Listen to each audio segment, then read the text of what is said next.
John Mamais, CD Projekt Red studio from Warsaw, Poland, and I'm executive producer, and my role is to be like head of production in the studio. In this version, Geralt's going to be involved in more of a personal story connected with this group of people called the Wild Hunt.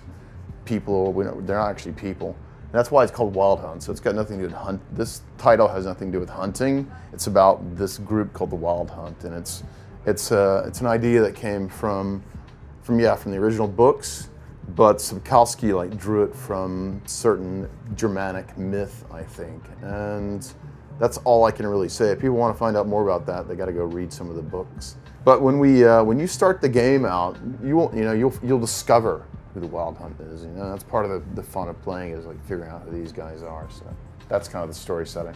Geralt's this master swordsman, and he trains with swords, and that's what he really uses. There's other weapons you can use in the game, but if you really want to destroy your enemies, it's built around sword mechanics. So we really focused on delivering really awesome sword mechanics. And skill-wise, he's still like a fighter magic user. They're not really strong mages, but they use like magic to sort of help their sword combat. So it's going to be, we call them signs instead of spells.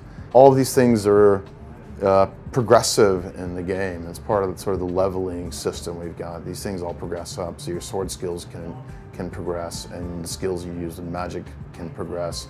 And you can focus on one or the other. And you can also focus on alchemy. And what alchemy is, it just lets you create fantastic potions and things that you can use in combat.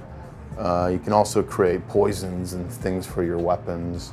So there's kind of like 3 branches of development, and you can mix and match, or you can focus on one of the branches, and that's how that works. It's like 35 times the size of The Witcher 2, just in terms of land mass. So it's the demo you guys just saw is basically it's on one small island in an archipelago of islands called Skellige, and that one island is the same size as the entire Witcher 2 game. So that's just like one island of an area, and there are the 3 big areas in the game. We added horse, because in the books, the horse, he has like a personal relationship with his horse, and he always calls it a roach. There's lots of different horses, and he always calls them the same thing. So there's a horse, and since there's islands, archipelagos, there's also sort of inland bodies of water.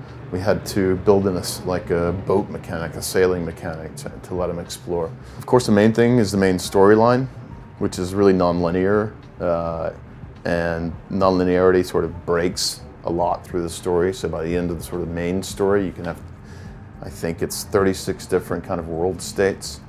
So in effect, that's like 36 paths through the game. But along the way, there's tons of side quests that you can get drawn into, and those side quests are going to be really deep and interesting too, and they might have some impact on the main storyline in some cases as well.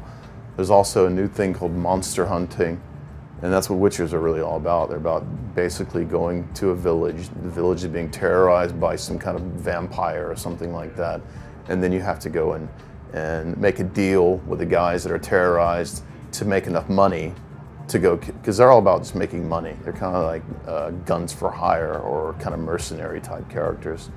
And so you're going to go out and hunt monsters. So you've got the choices and consequences that affect in micro ways, non-linear quests or side quests, smaller side quests, but you also have kind of world events that could change when you make certain decisions. And the decisions are always kind of hard to make, because normally it's like the lesser of 2 evils that you need to choose from, and that's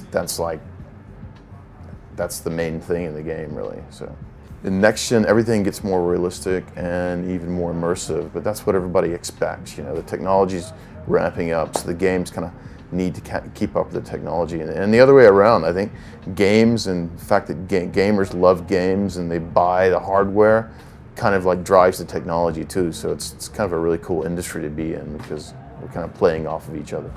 Yeah, it's going to be cross-platform, so it's going to be on PC, on Xbox One, and on PS4, and it has to come out at the same time, basically. So it's going to be. So if you guys know anybody that needs a job to come over and work for us at CD Projekt Red, we're in desperate need of like 1,000 more programmers. So.